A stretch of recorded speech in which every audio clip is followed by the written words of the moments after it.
Hey folks, welcome back to Gaming Garbage, where we take a look at games, chat about the gaming news in the industry, and of course, stream for fun. Today, we're going over a state of gaming, and just to look at how much the consoles have changed. Now, we've dug into a lot of the details, a lot of other channels have too, but I think sometimes it's important to actually take a step back and kind of look at a big overview. Well, not necessarily a big overview, but like look at the whole picture to be able to see what's happening with each console company, because realistically, we're getting our Switch 2 literally like within a week, right? That's going to be the next gen for Nintendo. And then PlayStation and Xbox are likely to be in probably, 2 or 3 years. And so we should be thinking about where these companies are going, what they're focusing on, and what they're bringing to the table, and kind of what our best choice should be. So this isn't necessarily like a promotional thing either, or getting you to flip flop one way or the other, but just to look as objectively as we can at what these companies are doing. So let's go ahead and dig in. So yeah, again, this is not a deep dive. If you are interested in those, I have links down below for each company. They're about an hour long. But let's talk about Xbox. They're probably the easiest one to figure out because they've already changed most of their business model, right? And Xbox had a horrible start with Xbox One, thanks Don Matrick. And then there was other letdowns with their games and their services and focusing more on the Xbox not being just a gaming console, but basically everything else. And this affected also, honestly, the Series X and S sales, while the PlayStation 4 did a great job of being player focused and focusing on video games. And many switched or stuck with the PlayStation 5 and PC into the next generation. And like that was a massive boon for PlayStation 5, was like Xbox One did so poorly. A lot of people went over to PlayStation 4, including myself actually. And a lot of people probably just stuck with that because we're getting into our digital libraries now, and you're going to play wherever your friends are. Almost 6 years in, the Series S and X has only sold about 32, 33 million copies.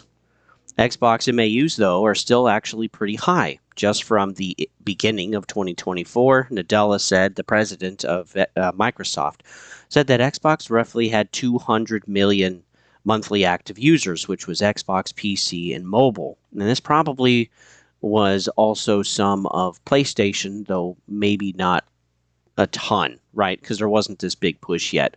Now we're looking at 500 million monthly active users as of today. This is Xbox, PlayStation, PC, and mobile. So they have a massive, massive user base. Though, yeah, still at least like per user base, they don't make a ton of money. Like they have 500 million, but they're only bringing in like 5 billion or 6 billion a quarter. So we should keep that in mind. So they're not doing as good as maybe we would think they would with that big of an audience. And I'm sure, honestly, too, like boosting up to 500 million, the 360 store dying probably boosted this number some. Because again, when they said, hey, we're no longer going to support it, we're going to shut it down, maybe not a lot of people, but some people definitely hopped on, bought as many games as they could, excuse me, to link it to their accounts. And yeah, that would have also boosted up those numbers some. So Xbox has changed their strategy, though. Basically, now it's games everywhere and almost no exclusives. Technically, okay, there's still some that are not on PlayStation, and there's some classics, of course, that aren't really anywhere else. But generally speaking, if it's on Xbox, it's going to be going somewhere else. Almost absolutely everything goes over to PC, like 99% of their games. And then we're looking at probably over 70%, 80% now actually going over to PlayStation. Which I think is great for PlayStation players because they have more access to more games. So we just had Indiana Jones, we had Forza Horizon 5. We just had Doom as well. We're going to have Gears of War E-Day. We're probably going to have Halo at some point, and also assumed Starfield.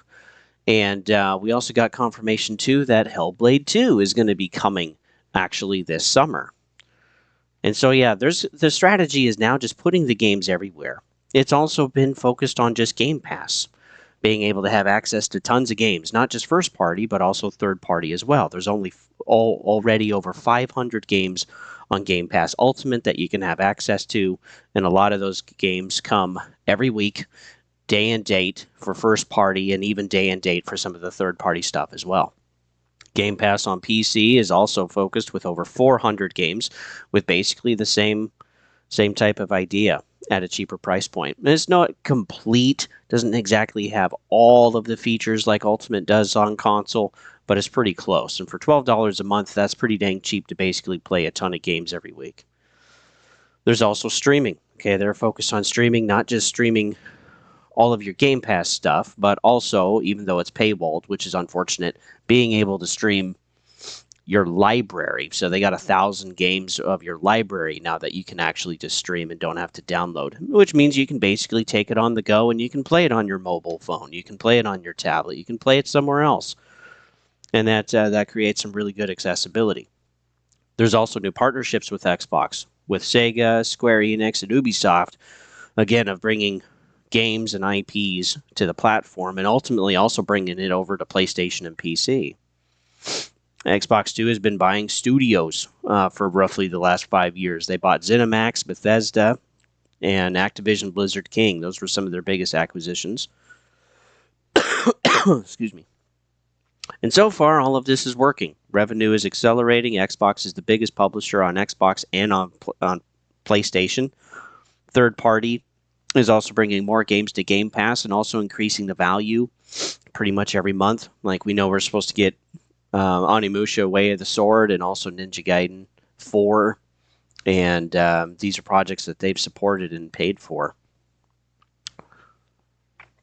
Also, we know that console and PC Game Pass is growing, and it's making billions a year for Xbox. And so, yeah, there's a lot of money in it. Probably the biggest chunk of their revenue is actually in Game Pass, at least from what I've calculated. Now, everything looks good for right now, right? But the biggest issue that I see going forward for Xbox is now we have $80 games, which is incredibly frustrating. Like, they don't have to do this, and there's already not a ton on their platform anyway. They also raised their consoles basically $100. And it's like, guys, you're already not selling consoles. Why are you raising them $100? Oh, because tariffs, and PlayStation hasn't even done that yet. And so something else, too, they're going to struggle with is keeping up the pace with Game Pass. Right now, it's great. Right now, things are good. But, boy, it's almost like this is like Game Pass is like a live service. Keeping up the pace and starting is easy enough, but when you have to keep it up, that makes it incredibly challenging. And so, yeah, keeping up the pace with their games and then still trying to actually sell their hardware and accessories, that's not necessarily doing that well. Though we did see a spike last quarter of console sales and hardware going up 8%, which was kind of surprising because it's been going down every quarter. Something else, too, is the quality of their games. It has to be high. We can't have Redfall and necessarily Broken Starfield or Diablo 4 at launch. These games actually have to be pretty good. Otherwise, they're bringing less value to Game Pass. Now, there are other games to kind of cover that up if that happens, which I'm sure it will. But, yeah, they need to be careful with this.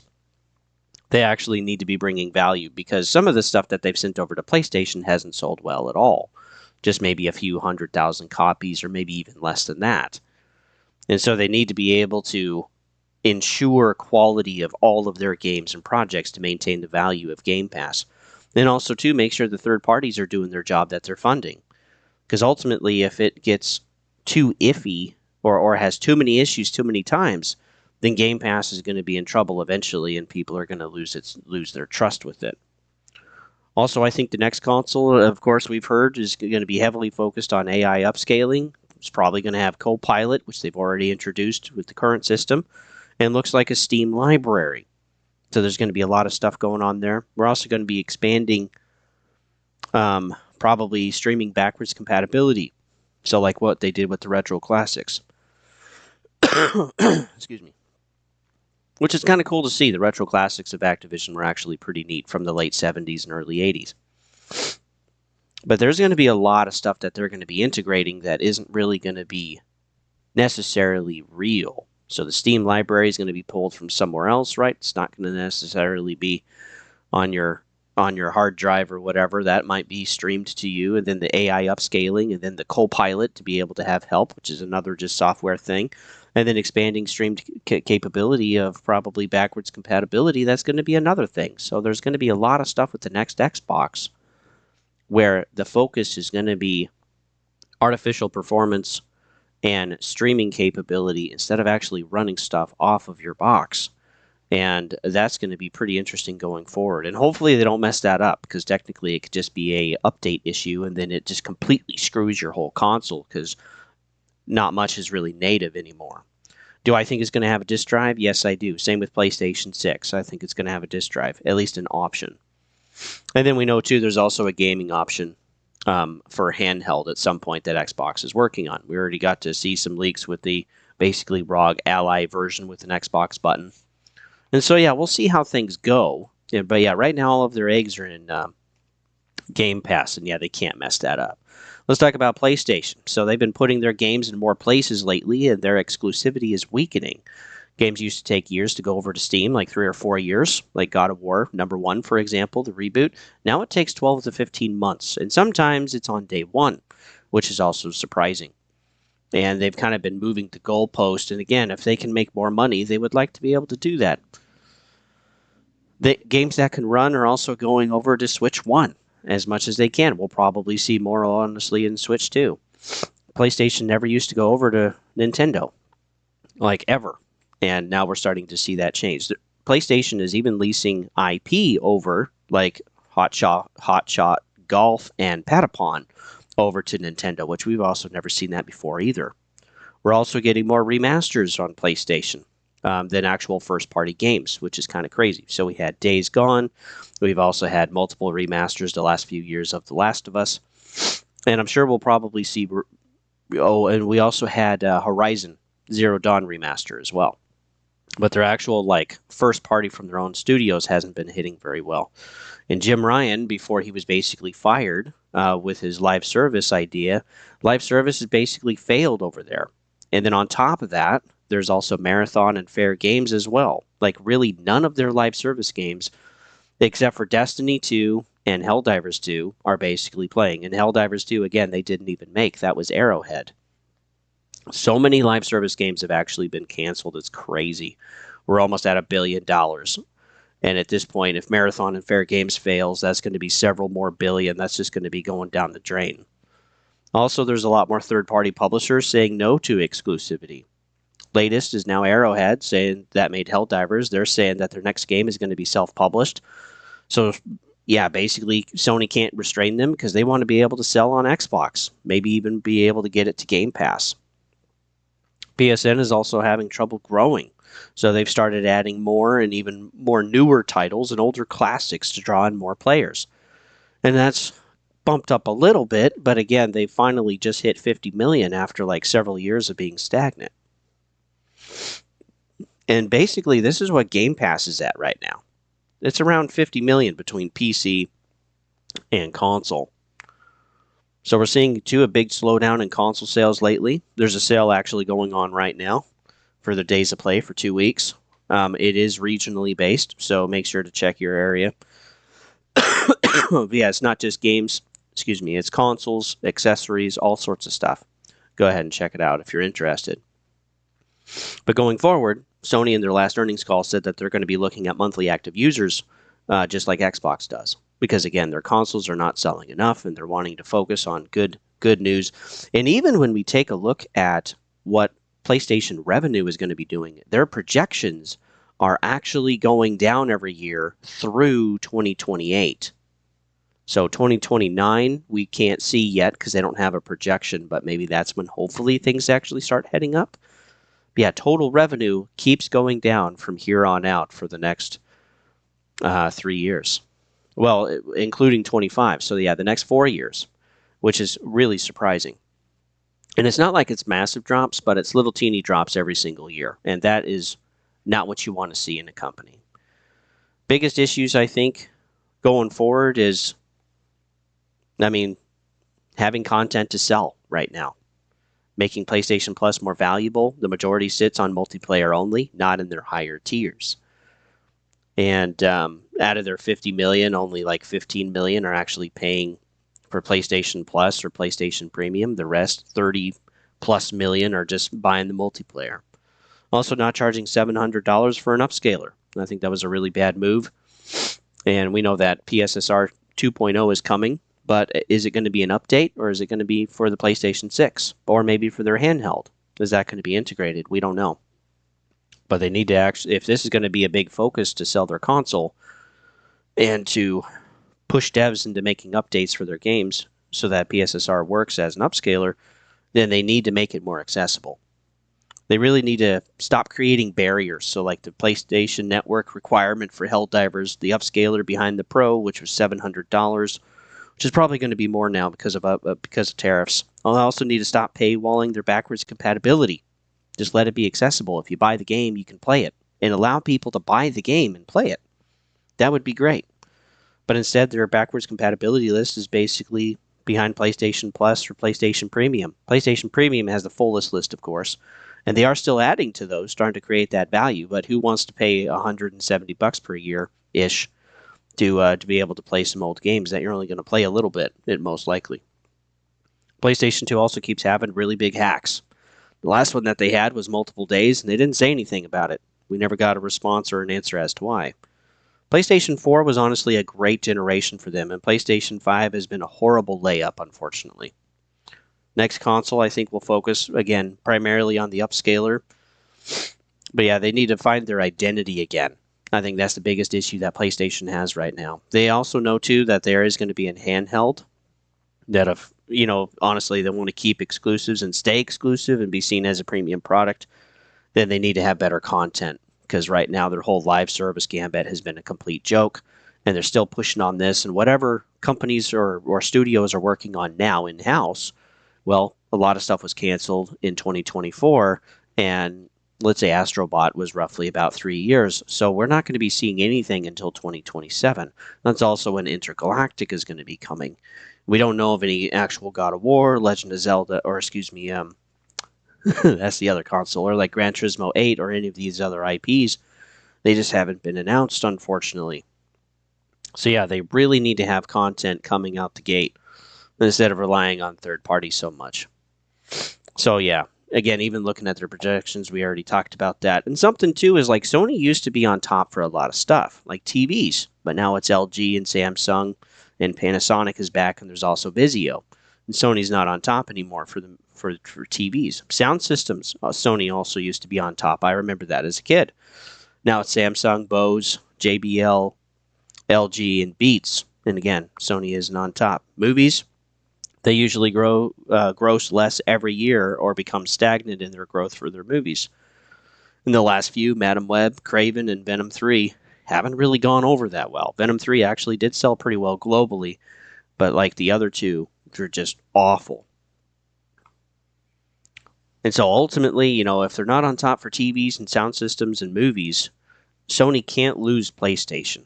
And these shifts that we've talked about, we've already seen some issues with all that live service and everything else. Some senior executives have been fired, including the Sony president at the very top. But I hope that's enough, because Sony needs to figure out who they are, who their audience should be, and focus on actually bringing that type of stuff to the content that's going to make their audience happy. Because yeah, if they're not careful, they're going to lose PlayStation 2. All right, Nintendo. So they've always been a family-friendly console. They've always been affordable. Never needed to be top graphics. And it feels like this has changed. So right now we have 4K resolution. They've added ray tracing, and they have DLSS. Probably 3. DLSS 3 as an upscaler. Though that's not confirmed which type, but we do know it has that upscaler from NVIDIA. But honestly, their games don't need this. It's the third party that actually needs this, so that they can actually run at least 30, 40 frames. For launch, we have Mario Kart World, but the other 15 games that are coming at launch, they're all third party, which is kind of insane. Nintendo 2 is also having those $80 games. And again, why? It doesn't need to be. You're just asking for more money, which is ridiculous. Not to mention the Switch 2 edition, some of those are also $80. I wish I was kidding, but yeah, there it is. We're also having $90 for physical copies. Like, are we serious? $90 games. We also have game cards versus card keys. So first party will be on game cards, meaning all of the files will actually be on the cartridge. Third party will most likely be key cards with a license, so that you can actually download basically the whole game from the servers. which is ridiculous. I mean, what's the point of even having a card key anyway? Accessories, well, they're a heck of a lot more expensive. $95 for Joy-Cons, $55 for camera, etc. $10 for the tutorial to help you learn about the Switch 2 when like Wii Sports was free back in the day, which is ridiculous. And then they're still paywalling backwards compatibility. They've included GameCube now, but again, that is through their Nintendo Online service. And then they also have a $65 GameCube wireless controller, but only for the Switch 2. Can't use it on anything else, and you can only use it for the GameCube games, which there's only going to be 3 on the backwards compatibility service at launch. And you have to buy Nintendo Online Expansion Pass for that. Of course, the most expensive one. So they're also paywalling Game Chat, for Pete's sakes. That is behind the cheaper tier of Nintendo Online. They've also updated their EULA to not include emulation and soft modding. Otherwise, they can just brick your console. And then also they've added that there's no court or class action lawsuits. They had a pretty big class action lawsuit with Joy-Cons from the Switch 1, because again, they wore out so quickly, and at $80 that expensive. Well, now they're $95. And again, we're still going to probably be running into those issues, I'm sure. And that's, people are going to freak. That is incredibly expensive. And honestly, this is the most corp-controlled console I think Nintendo's ever had for $450.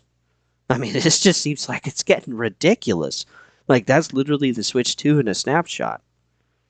I think the biggest issues going forward is, honestly, Nintendo staying relevant in gaming. And before you get your panties in a bunch, just hold on. But their games don't have the same hype that they used to.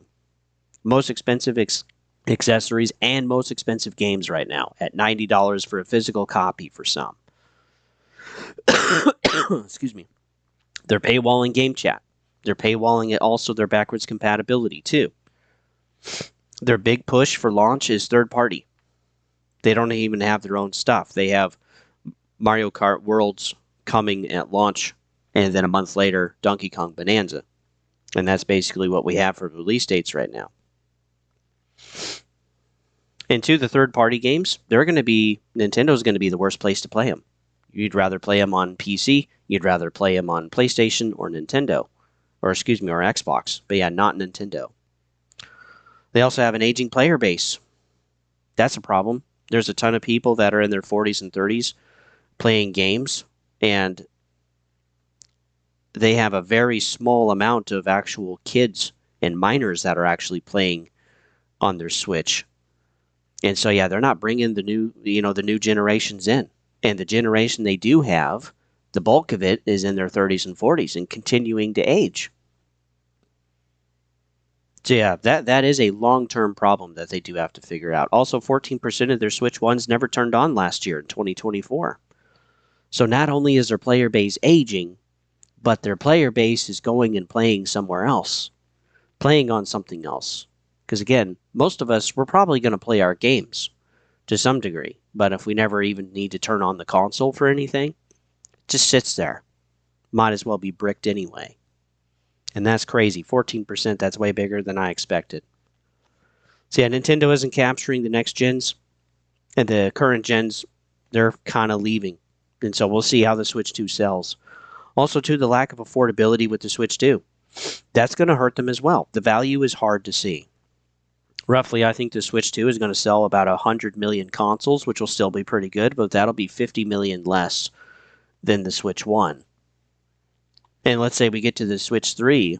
If they are not able to grab younger generations, I think the Switch 3 has a serious problem actually selling. Because this means people in their 30s are now in their 40s, and people in their 40s are now in their 50s. And, I mean, we'll see what the next gens look like for Xbox and PlayStation. And even, too, people just entirely are just jumping ship from console and going over to PC. 34 million users were added to PC gaming last year. I want that number to sink in, because that is a massive number. And the growth for PC has been steady basically every single year and continues to be. So more people are jumping over every year.